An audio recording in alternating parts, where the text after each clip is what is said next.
You agree I've never asked you or talked about my former life in any way, shape, or form with any of you. Never. Never even talked about the fact that I was married once before, obviously. You know that. You have brothers and sisters, half brothers and sisters, but... I know, it's kind of crazy that we didn't talk about this stuff. Does it bother you that I never talked about it? Or never brought it up? Or we never had a conversation about it? Do you wonder how come Dad never did that? Or... You should have been like, it's not fair that I was gone for 8 years. I should let my kids kind of be acclimated to the fact, like if that's like a new thing, you know, like parents today would think about that. Like I could see why back then you're like, I was gone for 8 years. I'm coming right into where I need to be. But I think you should have had a little bit more like they were doing their thing and getting on without me. I kind of need to take that into consideration as I come back to my family. When you came home, it was like, wait, what do you mean you're mad at me? You're telling me what to do? Like, yeah. You and Mom are like kind of doing your own thing. And it was just like, that is what I think is like, was kind of like shocking to us. I've never said this to you before, but I know you both feel there's some kind of special relationship between Jules and I that is missing with all of the rest of you. I've heard it from all of you. Is that true? Do you resent me for that? You definitely do. You know, I was in college and like my car was going to get like repossessed and then Julia had like a brand new laptop and I'm just like, interesting, but you definitely do.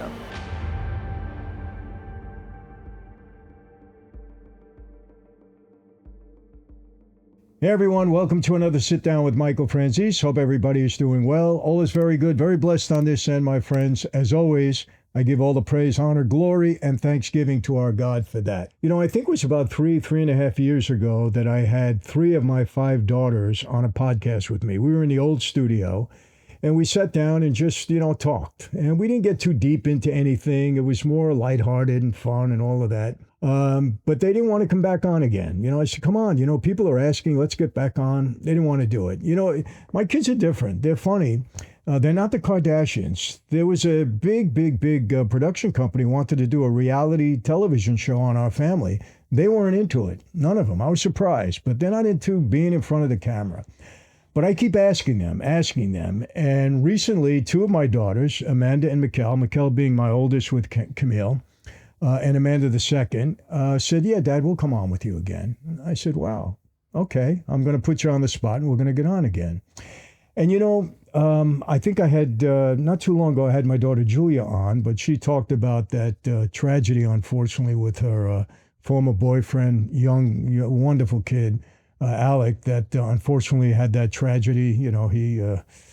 He passed away. Let's leave it at that. And she was very open about it, and people really appreciated it. And, I have to say this.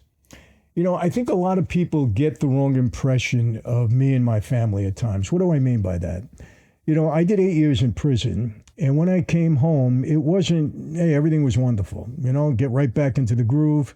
I had a very difficult time. You got to understand the circumstances. Number one, people were very upset with me back in New York. No question about it. Was there a contract on my life? Yes, there was. And as a result of that, it was very difficult for me with, number one, that kind of mob mentality, moving out of New York, coming to LA where I didn't have a lot of experience in LA at all, changing my entire life, watching out for myself and my family, trying to get back on my feet because, listen, the government, they went through me pretty hard. I mean, I owed them, at that time, $15 million that I had to pay them, $5 million in forfeitures. They took a lot from me. And then, Rizzo and I, my former partner in the gas business, we had $33 million in a bank account that they got. A great portion of that money was mine. So they really put a dent in me. Now, my wife didn't have to work for 8 years while I was away. I was able to take care of her. But when I got home, it was under some very difficult conditions. Living out in Beverly Hills and all that, dodging bullets at some time and still trying to make a living. It was difficult, no question about it. And the cost of living out there, very, very high. I had still, I had settled my issues with the Department of the Treasury, but I still had the IRS coming after me for $100 million. I mean, it was rough, I got to tell you. And so it wasn't that I came out into a bundle of money and everything was wonderful and, we live, the life of Riley again. That's an old saying, the life of Riley. It was difficult, to say the least. And we struggled in many, many ways. I never tried to make my family know that.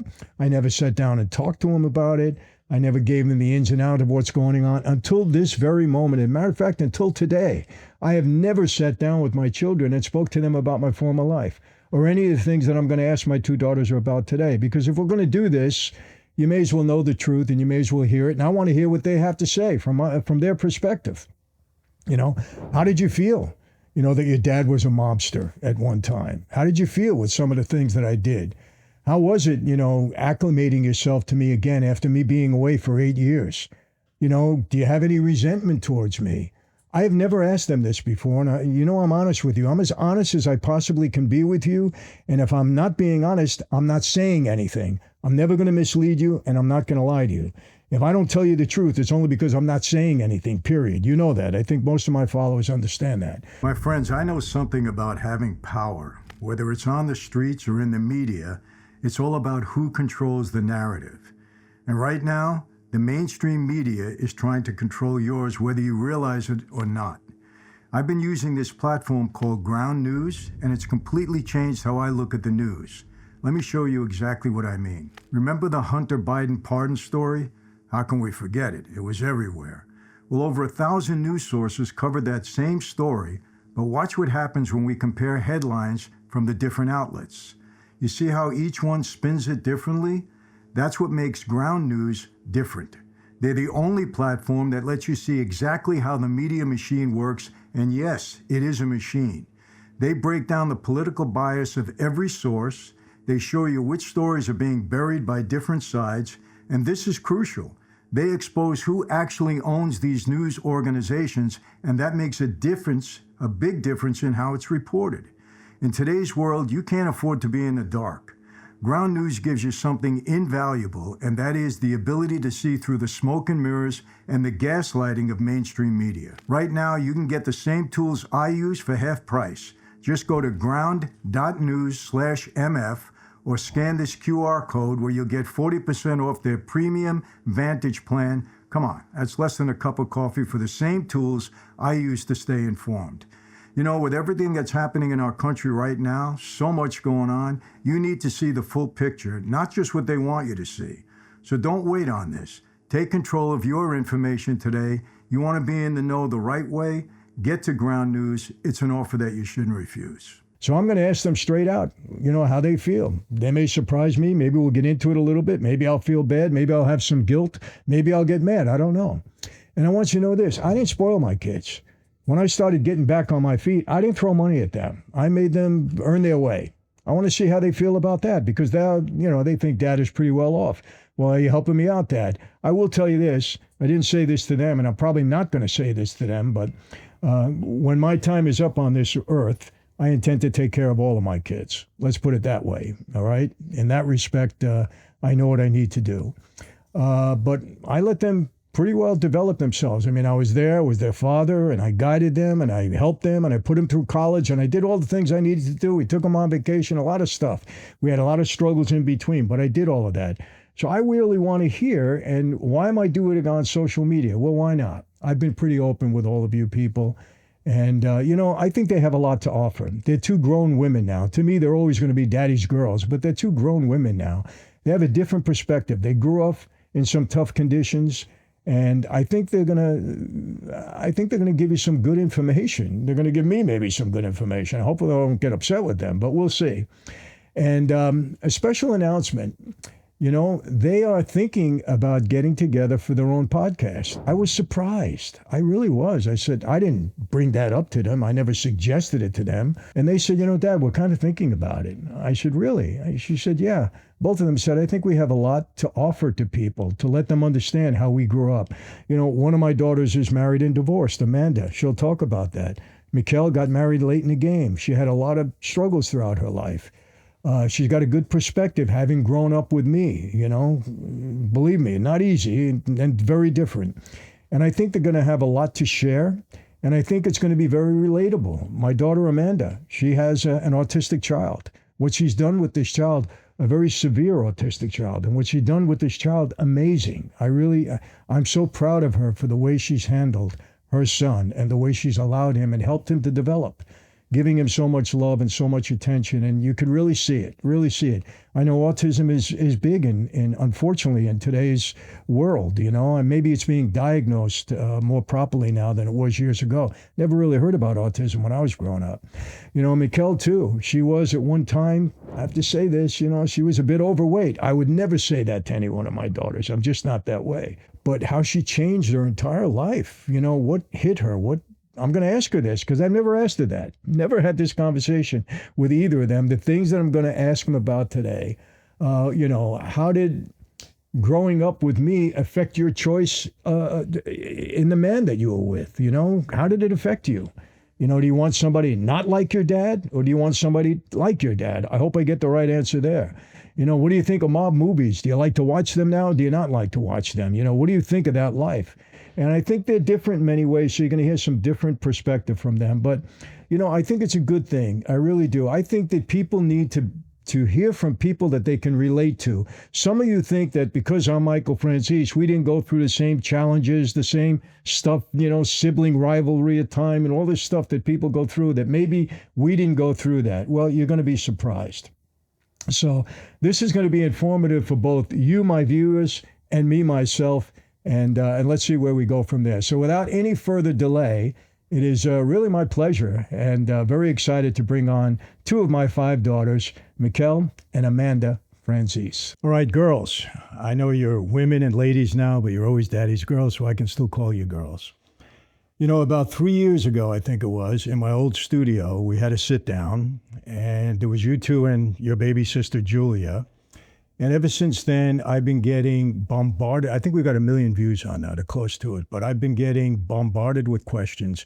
One of your daughters coming back on. So apparently people enjoyed that. But, I looked over it. I don't think we got into a real, genuine discussion. And I have to tell you this. I have never sat down with any of my children, not even my boys, and talked about my former life. I've never asked you how it was growing up with me in prison. I've never asked you what you thought of me being a mobster, and that's what I was. I mean, I'm not going to sugarcoat anything. And I really just want to have that discussion. And I chose to have it on camera because I think my viewers would be very interested in that. And I know there's a reason we're doing this, another reason, we'll get to that. But I want to ask you some tough questions first, and I know you're going to be honest. I know neither one of you is shy. I found that out over the years. And so I really want to get into it.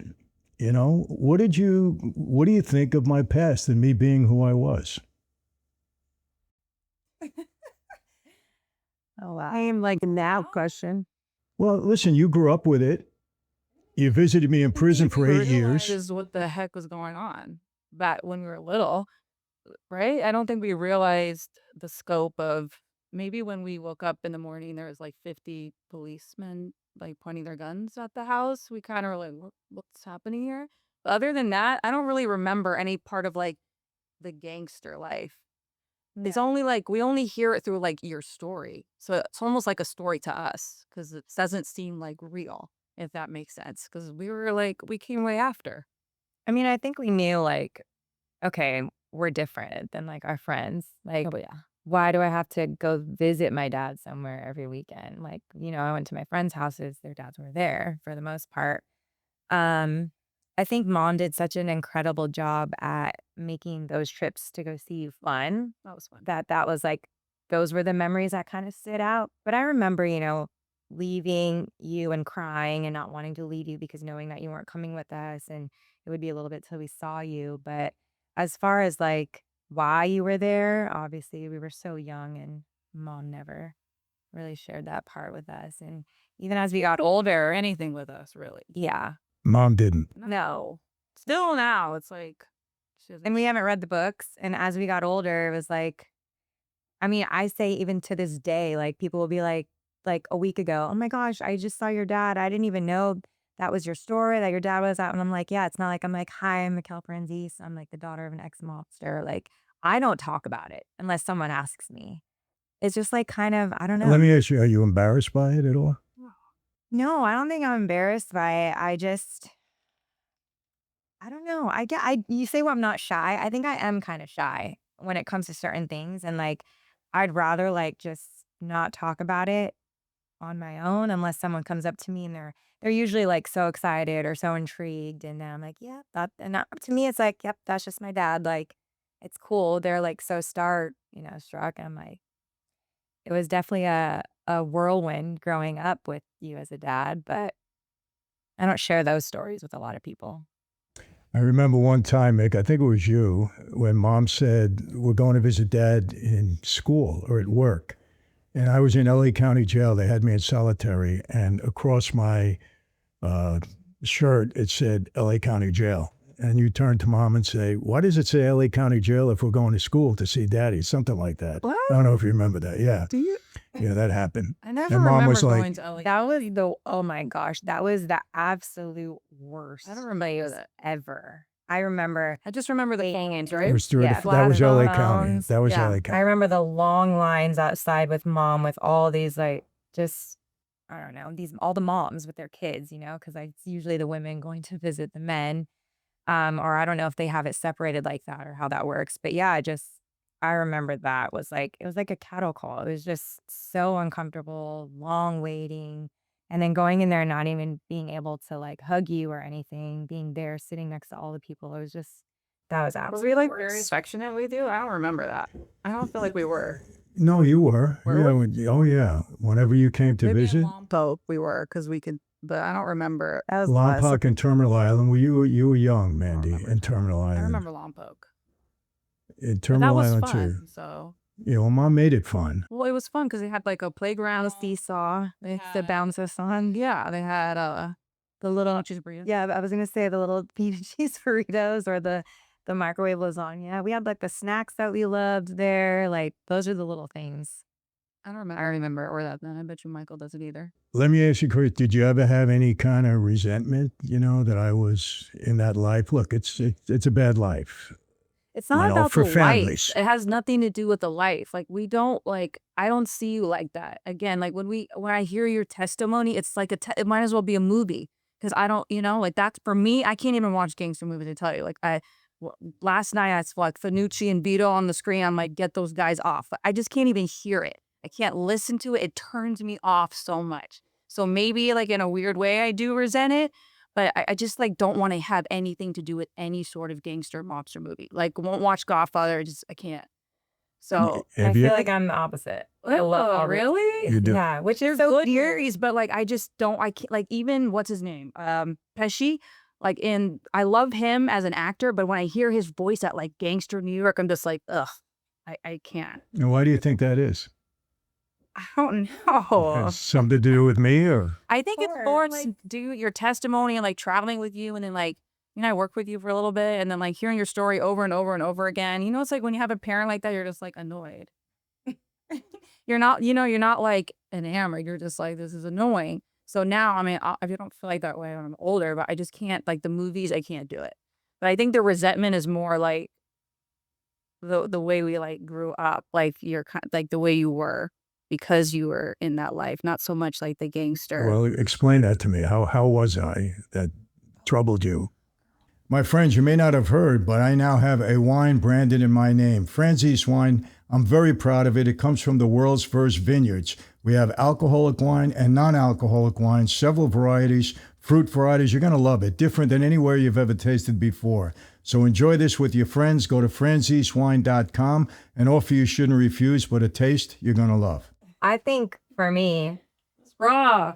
You were just the unstableness, like Yes. the instability. Unstable isn't even a word. The instability of everything growing up. I mean, the thing is like it was like super high highs and then super low lows, which was Feast or like famine. yeah, feast or famine, and like just trying to understand, when you're younger. And I think you came out and you were trying to be, obviously, we're trying to be legitimate. And it was like, it was hard for you because you were coming from making all that money doing what you were doing. And then trying to come out and be legitimate, it was like, you had like 75 jobs Yeah. that were like always changing. And there was like some really cool parts to it. Like when you're in LA and Santa Monica and you're working with like, gosh, I don't even remember, like Billboard and stuff like that. Like there was like fun stuff for Universal, like the Key Club, and like there were very cool, like flashy, fun parts to it. But moving then- there was not cool. Yeah, moving a lot, going on like 4 vacations over the summer and then coming back and having no health insurance, like stuff like that. And like when we were younger, we didn't realize like, oh, I don't have health insurance. Great. Like we didn't know, but we knew mom was not happy about it. And so I was like, that must be a bad thing because mom is not. That's like, that's the biggest thing. I think you guys, your tumultuous relationship was probably the biggest effects. Because, you know, kids can ride through like good and bad times. It affects you more when you're older. Like now I'm very like feast or famine does not work for me. Like I would need to be right here. Like I don't want to be, you know, like that drives me crazy. But as a kid, you can kind of roll with it. It was just more you and mom, you coming home and like changing our dynamic of like being really close to mom. And then suddenly you're like, that's my wife. Y'all like go to your rooms. What the heck? Yeah. So that, and then just like struggling to get on your feet and then seeing the two of you kind of like go through the trenches and then never like talking about it with us. We were just like, what in the world is happening? So it's just a lot of like different dynamics. I think that's anything where like resentment comes from. Well, I guess I can understand that. You know, you said that, I don't know if you remember this, but when I got home for the last time, we left Lompoc and we stayed in a hotel. What was it? Red Lion. Red You're Lion? Right. I don't even remember the name of that. Yeah. But we were there for like 2 or 3 days, and I think you did something wrong, man. I don't know. And I reprimanded you. No, I did something good.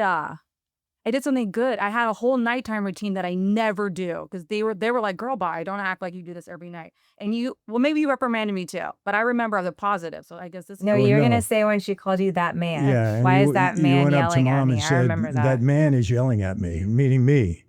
And mom said, that's your father. But that was the first time we had any real. But we were used to like going to see you and happy to see us and like fun times, like having a good time with you because that was our time we got to share. You know, we didn't know how long until the next time. And when you came home, it was like, wait, what do you mean you're mad at me? You're telling me what to do. Like you and mom are like kind of doing your own thing. And it was just like that what I think is like was kind of like shocking to us as kids is because, it was like mom and her little roll dogs. Like we were just like a little posse. And we loved you, obviously. I mean, I had fun. When you came home, they were like, you should have been like, it's not fair that I was gone for 8 years or however long it was. I don't even remember. Okay, I should let my kids kind of be acclimated to the fact, like if that's like a new age thing, you know, like parents today would think about that. Like I could see why back then you're like, I was gone for 8 years. I'm coming right into where I need to be. But I think you should have had a little bit more like they were doing their thing and getting on without me. I kind of need to take that into consideration as I come back to my family. Yeah, and I probably didn't think that way, but just by explanation, there were things going on in my life that none of you were aware of. I mean, look, I can be honest with you. Now, I had a lot of people upset with me in New York for leaving that life. And it was tough to get back on my feet for a lot of reasons. You know, we moved around a lot. We did a lot of different things. But, you know, it was what it was. yeah, we survived. I think what's crazy, though, is like we moved around a lot, always to like a super nice house, like a huge house. We're like, okay, we're on to the next big, amazing house, or like we're on to the next amazing trip, like 2 weeks on a cruise going all around the Bahamas and 2 weeks in Hawaii for the summer, like just at the best hotels, the best. And I think like I appreciate that you were like trying so hard to, in a sense, I guess, like keep up appearances for us, for your kids, for the family, when you were probably literally like losing your mind behind closed doors and just like everything that was living in your head. And as an adult now, and now being married and seeing my husband kind of go through some similar things with finances and stuff, I'm like, gosh, like the weight of that must be so tough and just so hard to like be able to put on a happy face and like, all right, we're gonna be a provider, and it's hard. Just do absolutely everything I can to make my kids happy. Not, thinking about all the things. Also living in LA. Like we grew up in like Beverly Hills. Our friends were so rich and we were just like, what the heck, So like, it's not like you were anywhere else. If you weren't in LA or in Orange County or wherever like this, it's so expensive. Like keeping up the Joneses, like Grand Wailea for 2 weeks, like everybody does it. If you're somebody else, it probably would have been more manageable. But you came to like the worst place in the world to like recover. Absolutely. Yeah. It's like you're already like, in the hole. You're just going to go deeper in the hole. And just, to explain a little, which we never had this discussion before, the government took a lot from me, millions of dollars from me, and really put me in a bad place when I went to prison. I mean, fortunately, I had enough money to support you all while I was away for 8 years. But, one of the mistakes I made with mom, and it wasn't her mistake, it was mine, just trying to keep her happy. I said, spend whatever you want. Don't worry about it. Because I was always confident that when I come home, I'll make it all up, because that's who I was. But, I didn't realize some of the conditions that I would come out to and how difficult it was going to be. But, we survived, but it wasn't always pleasant. I get it. We had a lot of ups and downs, a lot of turbulence. How did that affect your life, or the way you think, or the way you look at other guys, or the way you looked at other guys, I should say? Did it have a really rough impact on you? I think we're in different spots. Yeah, I got our married differences are going to be different. super young. So not originally, it's not the right word. I was like, I just remember I had like a drawer of all these bills, and it was like called the do not exist drawer. And I remember Jason was like, what the hell is that? I'm like, these bills just don't exist because I can't pay them, And so he's like, oh, we don't do that. Like, we pay our bills. And it was just like, I was like, okay, like, okay, this guy like pays his bills, it's not going to be so up and down. It's not going to be feast or famine. Turns out that it was exactly that situation. So, which is why I'm divorced. But now, like, being a single mom and a provider, like, I am so turned off from like any guy pulling the rug out from underneath me. Like, I don't even ever want to get married again. I don't want to ever rely on another man. And it's not that I don't believe in it fundamentally. Like, I wish I could like have a provider, but I just can't. For me, I can't do it. I think I would be really bad in a relationship like that, because I'm like, I need to have control. I need to know where my money's going. I need to know like all the bills are paid. I don't want to go on a fancy vacation. I just want to be here. I don't want to go up. I don't want to go down. I want to be here. So I think that'll probably affect if I ever get another relationship, which is a big reason why I don't. So probably has the most effect on me now as almost 4 years old. So, but you're in a different situation. I don't know. This is tough because I definitely, up until getting married, like, and I don't want to like, talk poorly about people, but I just didn't make the best choices when it came to dating guys. And I think like just not having you around when we were younger just kind of took a toll on me in ways that I didn't really realize until I got into like so many just nonsense, poor relationships, and didn't really like have any standards for like who I was dating, and that's not because Agreed. you didn't set a standard. It's just that I didn't really have that until you came home when I was like 10. And I think I didn't realize how it affected me. So I dated a lot of people that couldn't take care of me, were kind of a mess all over the place. And like, I was kind of a mess too. And just at the place I was in my life, those things weren't important to me. It was kind of, where it should be. It wasn't having fun, partying, things like that, silly stuff, just being able to like make my own money and pay for myself. Like that was enough for me. But more recently, I started having to take care of guys, and I didn't like that at all. Like not having anyone being able to provide. And if I wanted to do something, I had to pay for me and for them. And that was frustrating. So That's it. yeah, I definitely set a standard after that. And I was like, yeah, that was the worst. I mean, it's something you pay for yourself, but to pay for the guy, Yeah. why?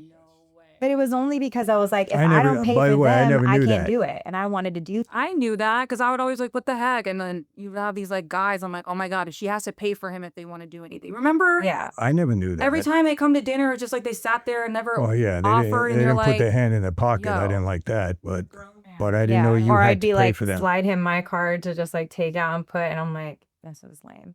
But now that I'm married, my husband does provide for me. He works very hard and he does, but you can see similar pattern. yes, there are a lot of similarities to you when we were younger. And at first I didn't see it, but we also dated for a year, got engaged, got married 2 months later. So like I'm now learning things. I'm still learning a lot about him. And he has like this desire and need to provide for me, which I love, but it's like he's going to do whatever it takes, Sometimes he's doing some clown moves and I'm like, babe, like, come on, like, what the heck are we doing? And he's like, well, babe, we just went to Hawaii and now we're doing, and I'm like, but I also have to take the blame because I'm like, I want to go to Hawaii. I want to go to Puerto Vallarta. I want to go on all the trips my parents are going on. And I think sometimes I have to be like, look, if we can't, my parents have been, they earned this. They worked really hard. We're not in the same boat. And I have to like check myself sometimes. That's a big thing for a lot of the guys. And too. be like the new guy that's just come in. Like it's a standard that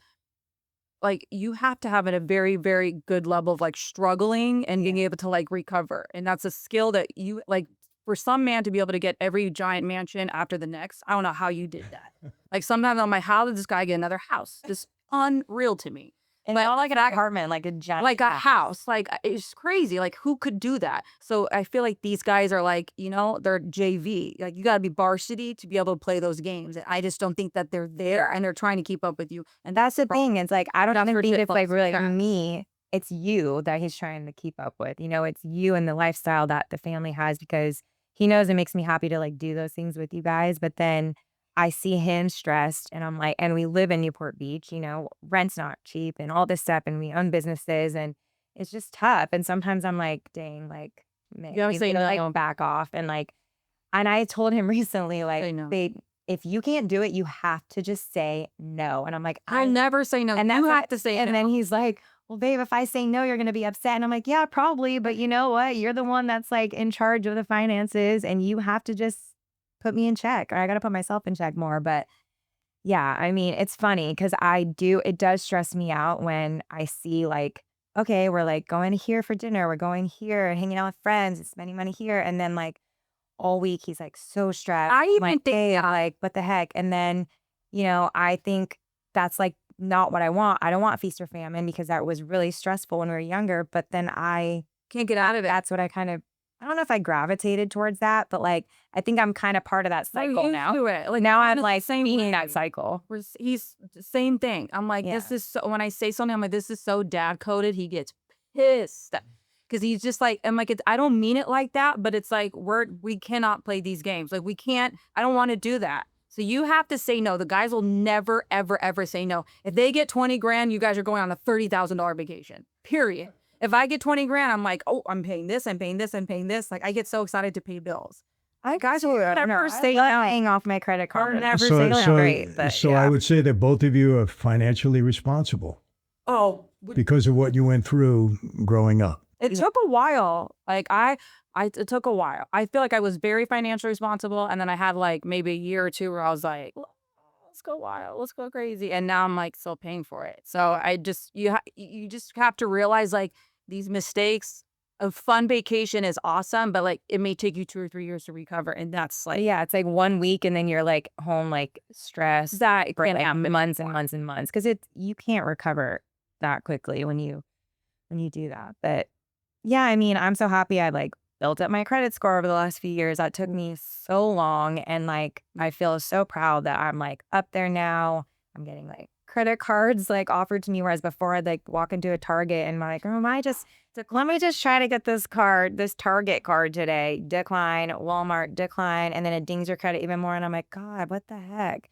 But now like that's not a thing anymore. And I do get excited to pay down my credit card bills because I'm like, okay, my credit's going to go up even more. And it does feel good. Like I'm not the most business savvy. I'm not the most like, you know, as far as like investing and what to do, like budgeting, like that might not be my strong suit, but I definitely like, I'm not like crazy shopper. I don't buy like ridiculous things. And I try to. So you're financially responsible as a result of the way things happened during your childhood to a degree. To a degree. Yeah. So what do you want? What's your ideal husband, your ideal what is that? The one I have right now. For sure. Well, listen, I happen to like Webb very much. That's your husband. You're married, what, a year now? A year. So you're not infinity. I know. And Amanda, I know, listen, unfortunately, you're divorced. I don't think it's unfortunate. I think it's very fortunate. I mean, look, you gave me 2 beautiful grandchildren, and you're raising them extremely well. One of them that I've talked about a lot, that little Jax is autistic. Yes. And you've done a tremendous job with him. I mean, you've raised your 2 children. I have to say this, Jason apparently seems to be a good father. He takes them as often as he can. They seem to love him. You know, I'm looking from the outside looking in, but it appears that way. And he's always very respectful to me. He's not stupid, but I mean, he is, but whatever. You know, but so to me, it's unfortunate that there's a divorce period, but forgetting that. It's never like a win, obviously, but I think if it's like something that's going to make your life better, you should do it. And you just said something that I didn't know. You're not looking to get married again? You don't want to get Never. married? Really? Never. Never. I was never like that to begin with. If you guys remember that when I was young, I was not like that. I wasn't somebody who like envisioned a wedding or like Yeah. I was not ever in my desires. I always wanted to like work and have a career. So I kind of was the first one to get pregnant and like have a kid and get married. So now I think I'm kind of where I wanted to be originally. I don't say I wouldn't like not welcome it, but I just really like my independence and I don't like a guy telling me what to do. I like to have as many Amazon packages in my front door and I don't have to worry about like explaining them. Well, you were always independent and very feisty. I know that. Yeah. Probably the most feisty. And, you know, it's funny because you were always feisty, always independent. No, this one's Mick, super. you were always non-confrontational, always, until recently. Very You feisty. become pretty confrontational and you speak your mind, and you've made a real reversal. Why do you think? You really have. You surprised me. Because you were the not that you're not sweet now, but you were the sweetest, never confrontational, didn't want to upset anybody, and now you'll attack when you have to. Attack. Yes. Why do you think you made that change? I don't know. I mean, honestly, like, I don't want to say like, I feel like sometimes you get harder in your old age, like I'm like so old or something, but I just feel like in the last 10 years, like I went through a lot, like personally, just in relationships and all like decisions that I take responsibility for and things that kind of like, I don't know, just kind of like made me go away from the family for a little bit, not show up on Sunday dinners and like things like that. And I think I felt like like separate from the family at times. And I felt like I was like on my own island and also felt like things where people would always say, oh, like, Miquelle always feels sorry for herself. She's so like innocent. She's like mom's favorite, blah, blah, blah. Like it just kind of wore on me. And I think like I didn't ask to be the oldest, right? I was born oldest. And I think as an older sibling, you do have this responsibility put upon you that you don't ask for to be like a role model and to, have your younger siblings look up to you and you take care of them essentially. And I think that for whatever reason, my poor choices and just life in general, like didn't put me in that light for my younger siblings, for especially my sisters. I don't think my really We're cared. your purse. We're being No, I know, but like in ways that I like should have been there and there was disappointment. Or Yeah. Jules is like, you're my older sister. You're supposed to be doing this. And I look up to you. And it's like all this was put on me. And I was just like, whoa, like, what the heck? Like, I'm trying to figure my life out right now. Like, I'm not happy. I'm lost. I'm like drowning sometimes trying to figure out what I want to do with my life. I'm getting in all these dumb relationships that aren't doing anything for me.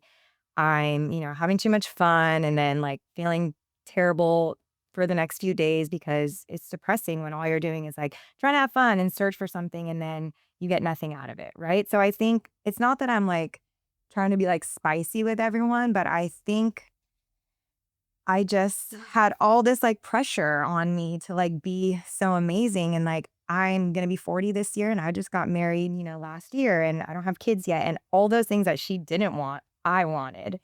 And I never was like, oh, I want to be this like big career woman and I want to be independent. And like, that's great. And I love like working for myself and doing my own thing. But like, I wanted the marriage young. I wanted the kids young. And again, for whatever reason, my choices led me to not having that until recently. And I think there was resentment, but not really like towards them. Like, oh, you got married before me. So you're like, you did something wrong because she didn't, I think there became a time where all the pressure from them and them thinking that like, oh, I can do no wrong and I'm so this and that. Like, I know, like, I'm very aware of like things that I've done and how I've hurt people and the choices that I've made that have led to me not getting married till 38. But, this is my story and I'm figuring it out and I'm finally feeling like strong in who I am. And, like, I don't need to hide the things that I did and the mistakes that I made. And I think this is going to be good. sharing that is like, it helps me too. It's kind of like therapeutic,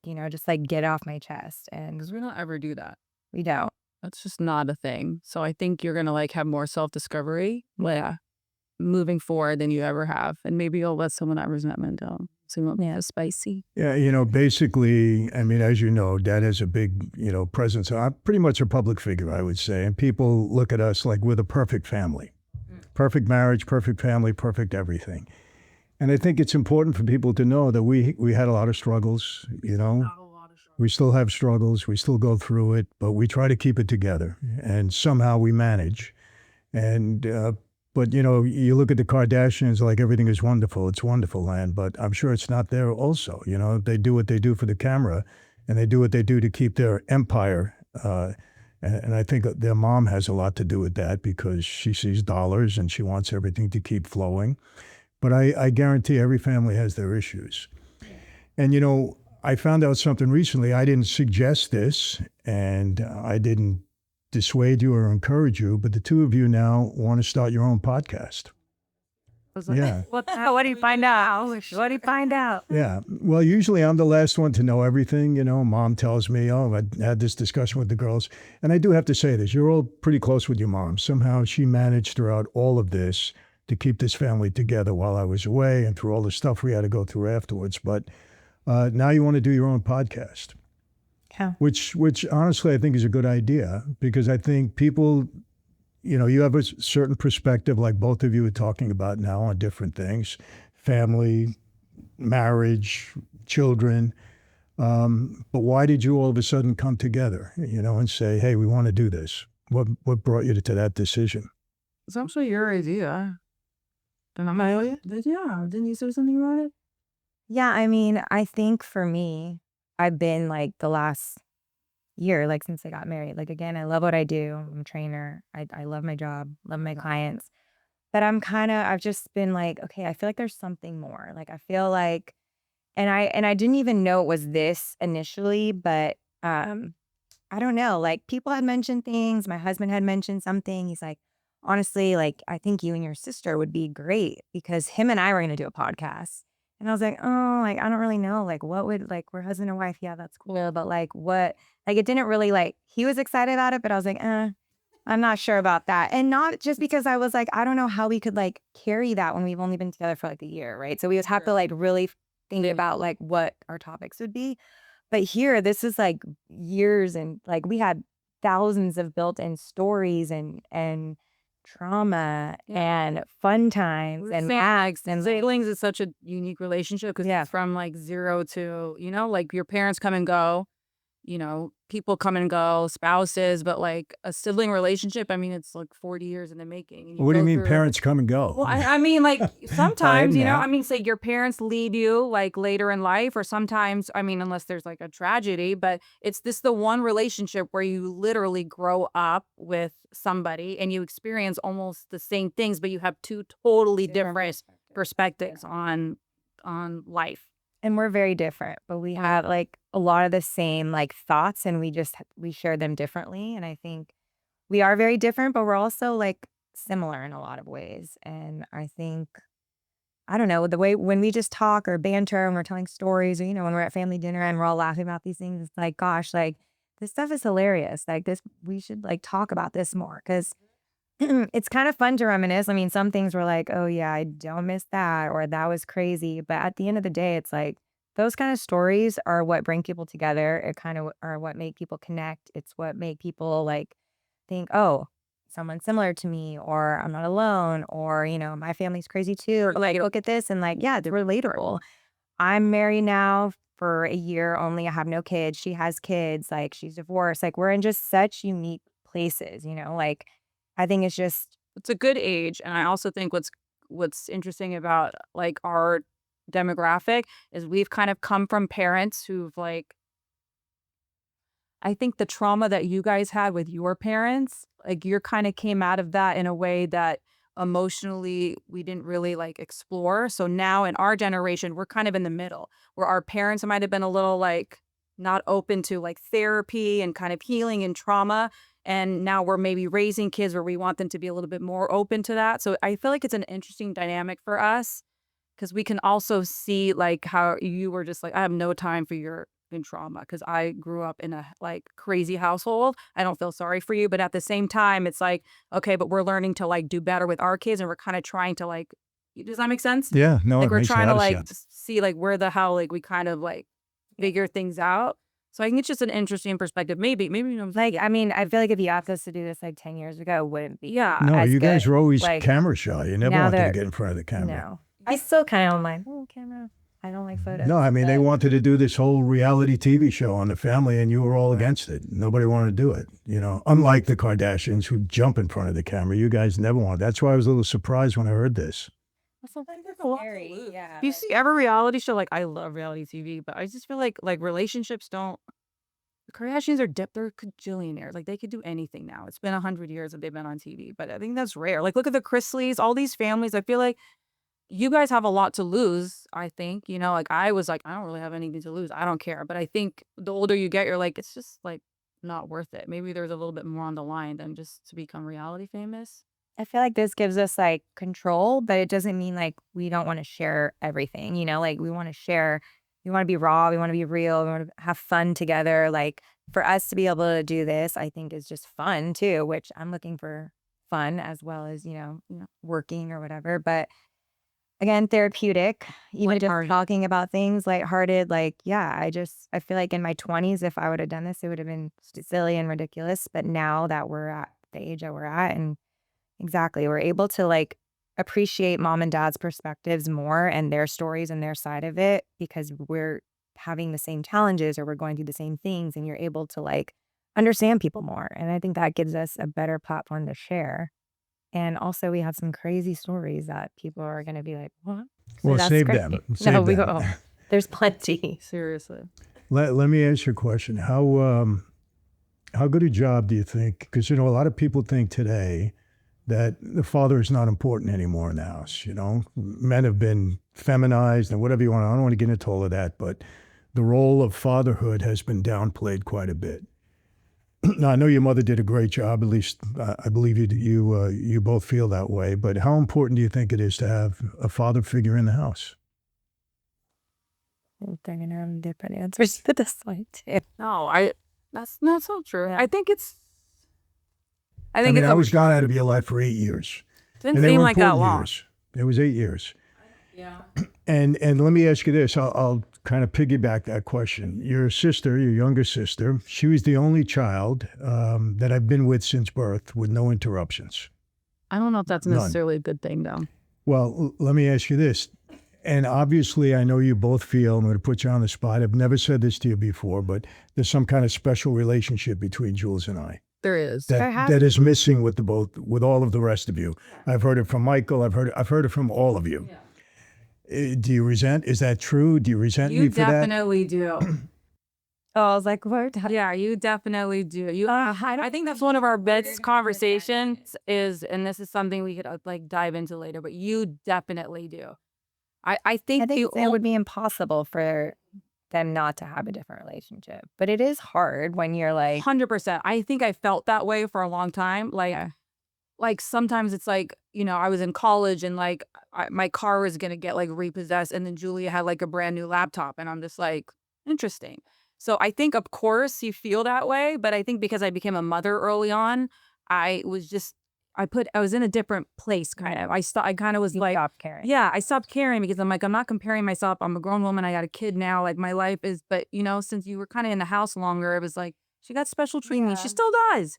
She still does. If you can't get over that, girl, you're never going to survive. I had to just Survive? You're not. You had to just move past it because it is 100% like I'm not saying she's a favorite, but she gets preferential treatment. I don't know what the hell you want to call it. Well, let me ask you, do you, they always say the youngest gets special treatment. I don't know. Do you Yeah, but I treat think Jax that's any on differently? another level. Oh my God. Well, Jax is autistic. Okay. So Well, that's a huge difference. But yeah, if you ask Olivia, she's, traumatized angel because Jax gets special treatment. And I understand that to a certain extent, but because he's autistic, I don't know if it's the same. He's like a perpetual toddler. So he needs a lot of like attention and bathing, but she doesn't remember all the attention that she got from me. she got a lot. That's right. So, which I'm sure, like I said, she's going to be in therapy in like 20 years talking about how bad of a mother I was. I guess I hope not. every parent I thinks hope that. not. She doesn't need therapy. But- she's very well balanced and she's a terrific young lady. But me, No, it's So did you have any resentment towards me from the way I treated Julia? I don't like the word resentment, But we do. but I think sometimes I just don't understand because yes, she was the youngest and she was, 13 years difference from me, like 9 from Michael, who's the youngest of our little tribe. Yeah. But I think at just like a certain point, you're like, okay, she's 22, she's 23, she's 24, she's 26, she's 27. Like, when is it going to change where it's not like she's still the baby? Like, we're all now adults. Like, I know she like still lives at home and she works for you and all that is great, but like, she's not a kid anymore. She's not 15, she's not 18. And arguably, we would need more help being providers and having kids than she does. Like, I don't ever want to ask you guys for money because I don't rarely, like, I think it's been a few times in my adult years that I've asked to borrow money. But at the same time, I'm like, we're like providers at this point. We would need more help financially than her. And it seems like she always gets like more. And to me, And we always work. why does she need it? Like, we need it. We're the ones who are struggling. What you guys have said is like, we know you're like, we trust that you're good and you guys work hard and this and that. And like, now with me, like, you have someone to take care of you and like,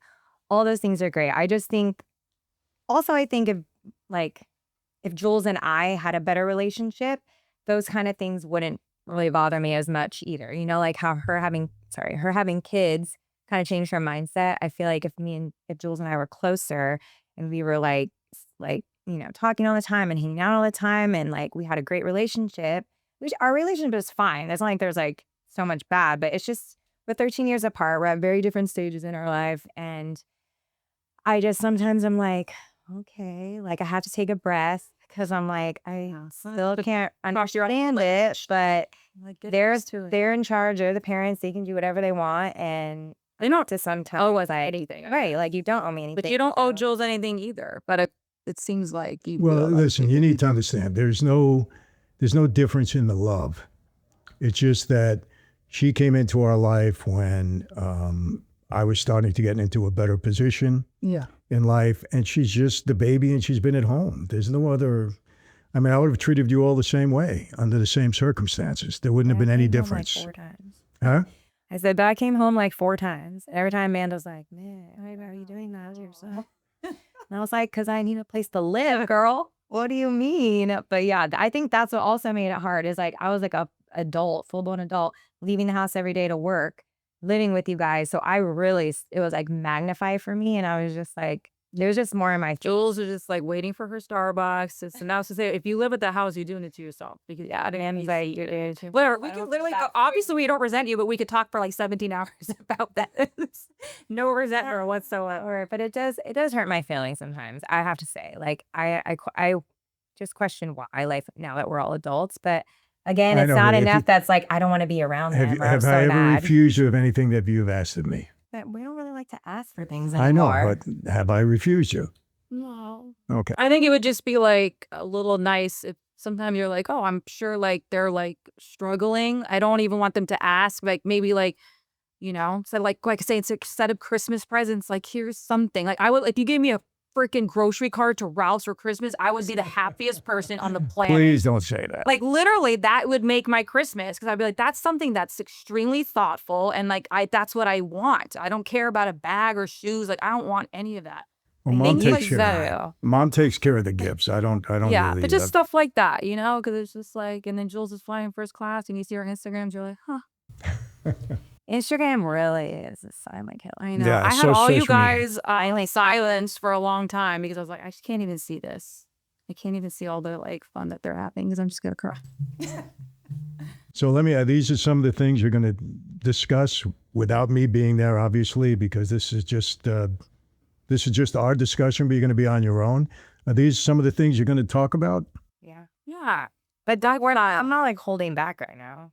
Like lifestyle stuff, just women, motherhood, trauma, motherhood, baby daddy issues, trying to survive, being a provider. Everything is with like dark humor. And you have to like treat trauma with like humor. Well, I think that's really important because sometimes because of my persona out there, people think that, everything is just wonderful all the time and they don't believe that we've gone through the struggles that other people go through.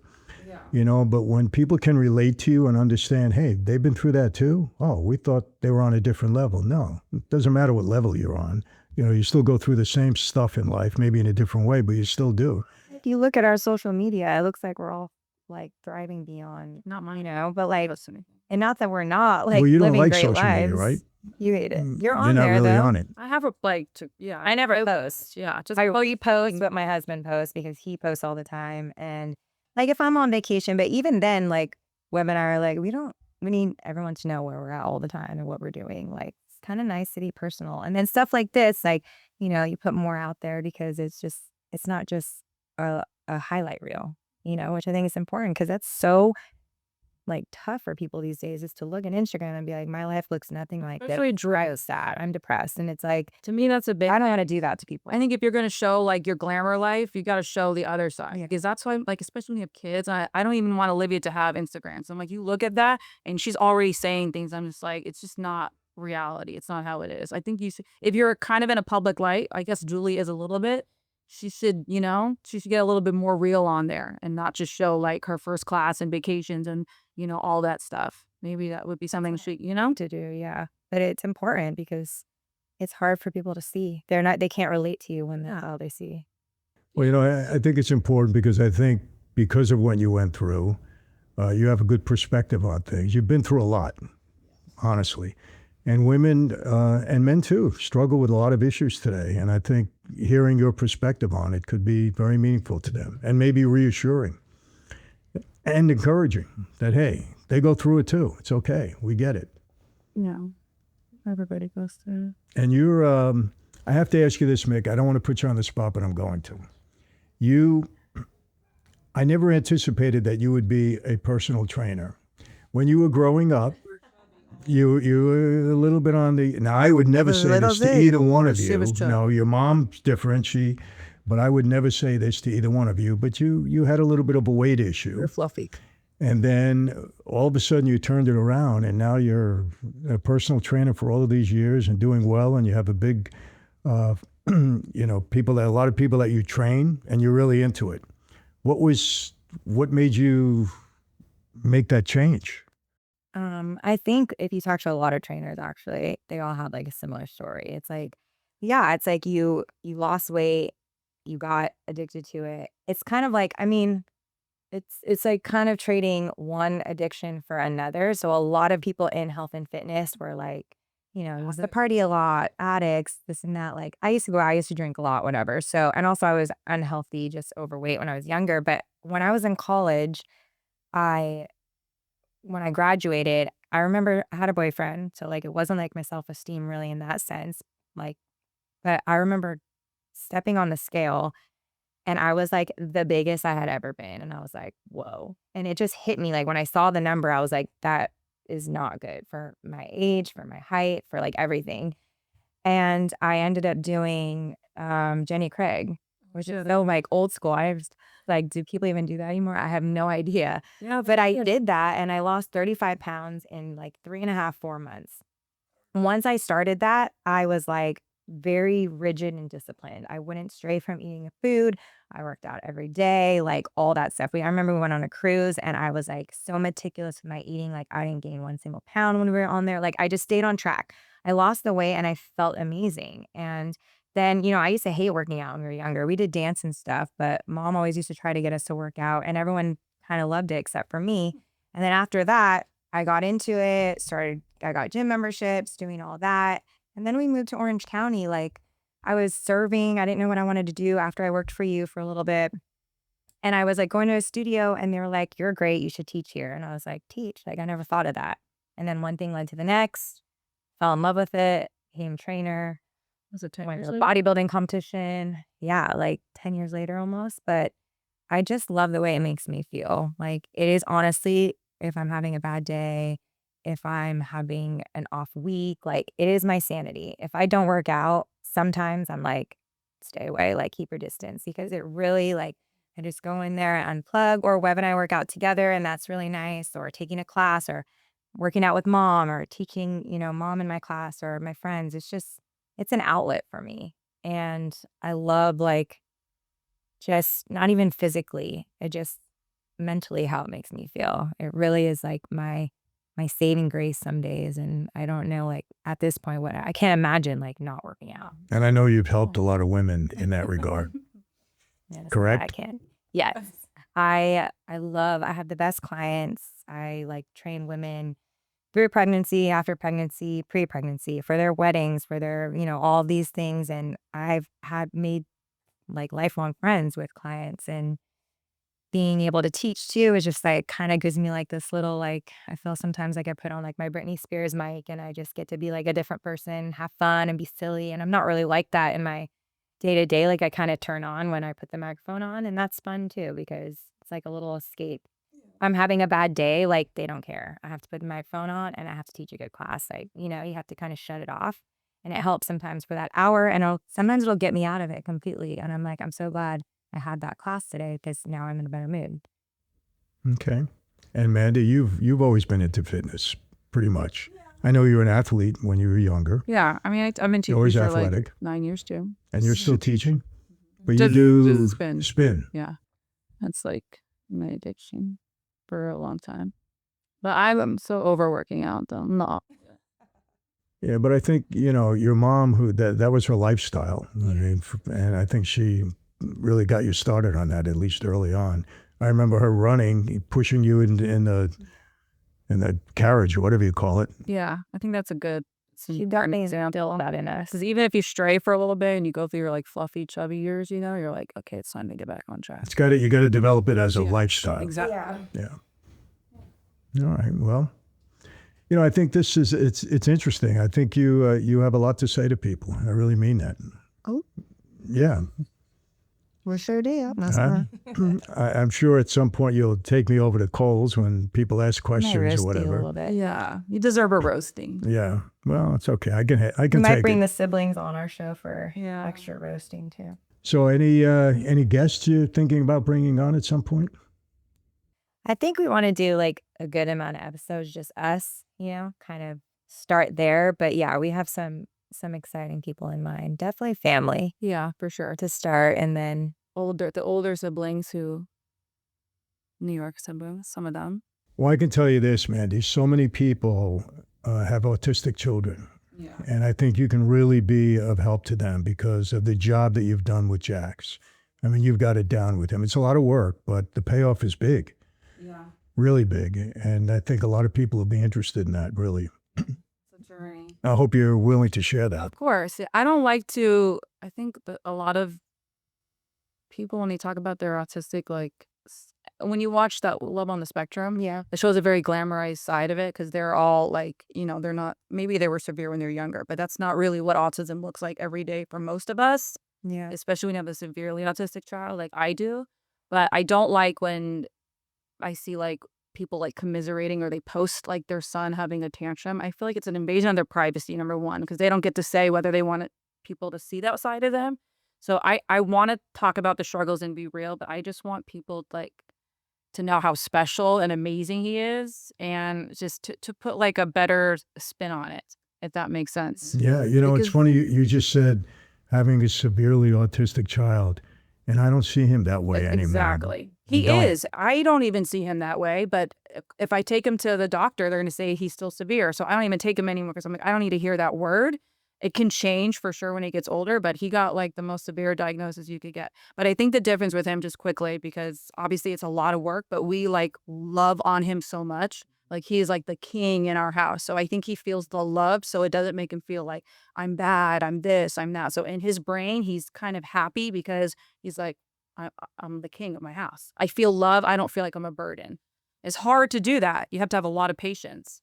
So that's just, I don't know. Yeah, something I want to. Which is remarkable because you're not the most patient person around. I'm like, Yes. not all my patience goes for him. I have no patience for anybody else. But I didn't have patience to begin with. So Yes. maybe that's why God gave him to me. I think I'm so. Super happy and special. Well, I think a lot of people would be interested in that because more and more and more, these young kids are being diagnosed with autism. I think maybe years back they didn't diagnose it that way, but now they're seeing and they know what it is. Let me ask you. We didn't get into this at all, but again, never, I've never asked you, Gray, I've never asked you or talked about my former life in any way, shape, or form with any of you. Never. Never even talked about the fact that I was married once before. Obviously, you know that you have brothers and sisters, half brothers and sisters, but It's kind of crazy that we didn't talk about this stuff. yeah. I mean, does it bother you that I never talked about it, or never brought it up, or we never had a conversation about it? Do you wonder how come Dad never did that, or? I think it's kind of messed up. Yeah. Like, I don't know. I wouldn't say like it bothers me, but it's just kind of like, why? Like, why didn't you want to share that? Was it out of respect? Was it just you just didn't want to talk about that? It was kind of like you were in a new chapter. I think it definitely kind of strained our relationship with the girls because it was kind of like an unspoken thing that, we were so much younger and we didn't really have a good relationship with them, which is sad because they're our sisters and they have nieces and nephews that I haven't even met. But yeah, I think more is just like, I'm curious why, like, you didn't want to share it. Well, I can explain that. I think when I came home, we made an effort, and so people know they have two sisters and a brother from my first marriage, and very close with your brother because he lives out here, and as a matter of fact, Mandy shares a place with you. But with the girls, I mean, they had some resentment, and your mom and I tried to bring them aboard, but I never really felt it. And maybe they were being told things from, the other side, who knows, but I thought at some point maybe I just got to leave them alone and not force myself on them. That might have been the wrong thing to do. I have a lot of guilt about that I carry around, honestly, even though now my relationship with my older daughter, Tina, seems to be getting better. And we have grandchildren there. You have nieces and nephews. So I'm going to try to repair that. That's one of the things that I want to do. And obviously, if you can help with that, that would be nice. I'm going to see Tina in September and Chloe. Just so you know, Chloe is all of a sudden asking a lot about her grandpa. Yeah, I was told that, so it made me feel good.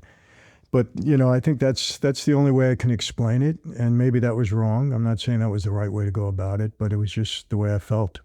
Well, it's never too late, No, it's not.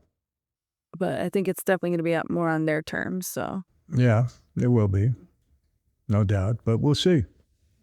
But that's not a reason for you guys not to be close or to be in touch. And I know you visited them recently.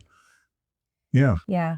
I think it's just hard when you're so far away and like for so many years, it's like, happy birthday, Merry Christmas. And it's like text messages and it kind of just becomes the norm. And it does make me sad that I have nieces and nephews that I've never met and they're growing up and doing amazing things. And I remember a few times going to New York and having a lot of fun with Maria and being like, gosh, if we lived closer, I think we would have good relationships with them. But I haven't been good at nurturing those. And I think when we were younger, I could see the resentment that they would have because if that happened to my mom, me and Amanda would be pretty spicy too. So, and Jules. So it's like, you understand as girls, as women, how they feel. I think it's different with John.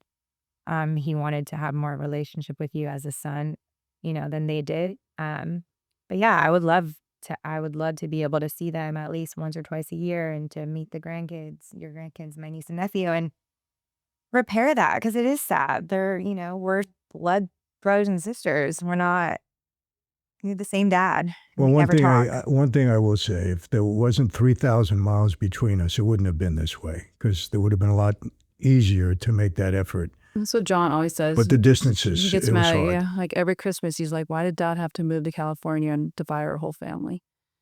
Well, I can understand him saying Well, that. especially him. He's Yeah. like, I have to choose between 3,000 miles. I can never like satisfy either Yeah. side. No, it's hard. I mean, the distance really matters. It's not easy because, you can't communicate the same. It's different. And being on the phone, it's not the same. Well, listen, anything else you want to say or talk about? Or anything you want to tell people that, that you're going to start this? Oh, a date? Uh, Like a launch date? Yeah, well, I think you decided September 2nd. You're going to launch it, right? Top 2 seconds. It's a Tuesday, September Yeah. 2nd. September 2nd. Well, coincidentally, I do my podcast every Tuesday and Thursday. So I think Tuesday and Thursday are good days to start. Yeah, we're excited. You excited? You ready? You ready? I'm excited. Got a lot to share. Want it to be relatable. Want it to be funny. Well, I can tell you this. I don't know if I'll ever be listening in, that's for sure, but I'll leave that alone. But I think you will. I think it'll be good. I really do. Look, people love when you're relatable. They love to hear that, you've gone through the same struggles and challenges in life that they have. Maybe different, circumstances are different, but the same. Sibling rivalry, whatever you want to call it. Broken homes with parents. Hopefully not too many of them out there with parents in jail, but you're going to see a lot of that anyway, because I get a lot of that. But and just to know what you've gone through and how you've dealt with it, and through it all, we've managed to pretty much keep it together through all the ups and downs. And I think if people are really determined to do that, they'll make it happen. Yeah. And hopefully you can encourage some people out there. And I also know you're very witty, Amanda, and you have different ideas on things. I knew it's going to be fun.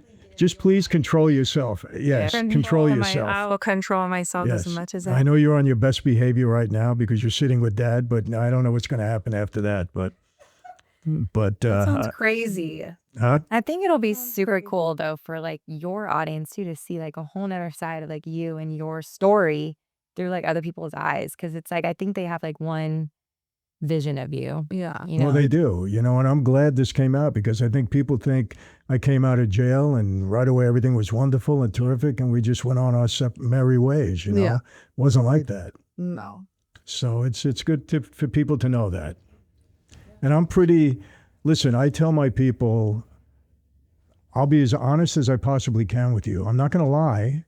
I may not say things because I don't want to say them or I can't say them, but whatever you hear from me is going to be the truth. If you don't hear it, I'm not going to mislead anybody.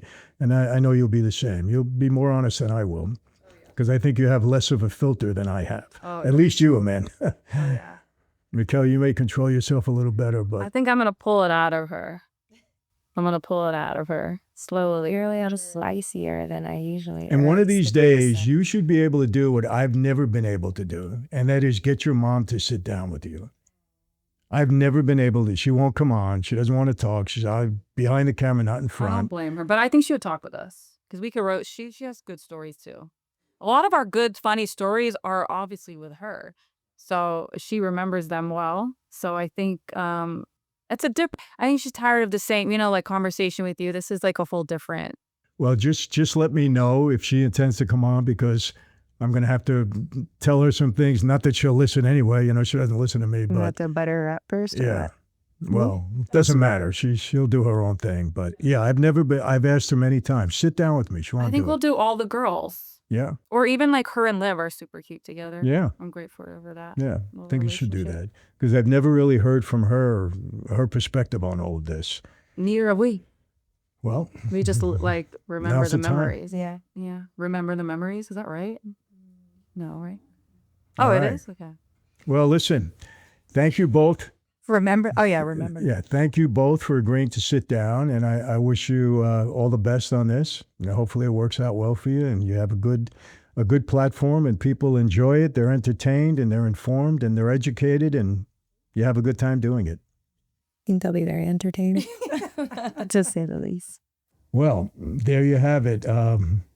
I'm a little bit taken back by some of the things that I heard from my two daughters, but I have to say this, I'm excited that they're willing to share, some of their perspective on life, on growing up with me, on just everyday things with all of you. I really am. I'm proud of both of them. I mean, we had our ups and downs. Amanda, my very feisty one.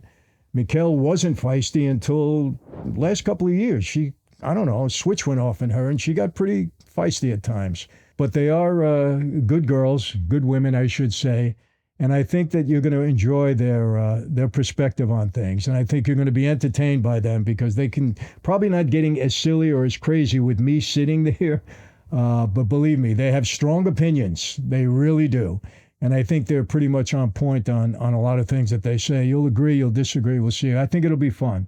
I think it'll be a good podcast, and I think it'll be something that people are going to enjoy. So very happy to have sat with them today. I hope you feel the same, and look forward to their podcast. They're going to release their first one on September 2nd. I believe it'll be every Tuesday and Thursday right after mine. So you get a lot of Franzese on those 2 days of the week. That's how it's scheduled now. We'll see. Sometimes things change.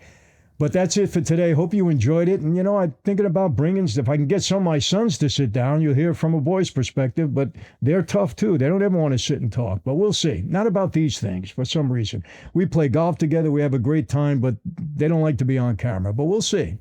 And Julia, I'm going to bring her back on again because, she's got a lot to say, how God has really blessed her in the years since she went through that tragic situation, and she wants to share that. So we'll bring her back on too. So, my friends, that's it for today. How do I always leave you? Same way. No matter who's on, no matter where we are, same way. Be safe. Be healthy. God bless each and every one of you, your families, your communities, your neighborhoods. God bless America. Yes, I'll see you next time. Stay tuned. My friends, before you leave, I got something special for you. You really want to be part of my legacy, part of a community? Then join the Franzese family. You're going to get Q&As with me privately. You're going to get behind-the-scenes stories I've never told before. I can't say everything on YouTube. You're going to get Q&As. You're going to get Zoom calls. You're going to get a bunch of people working together for the benefit of all of us. Be part of the legacy. I'm telling you, this is an offer that you shouldn't refuse. You want more of me? This is the place to go. Be part of the elite. MichaelFranzese.com/family. Join up now.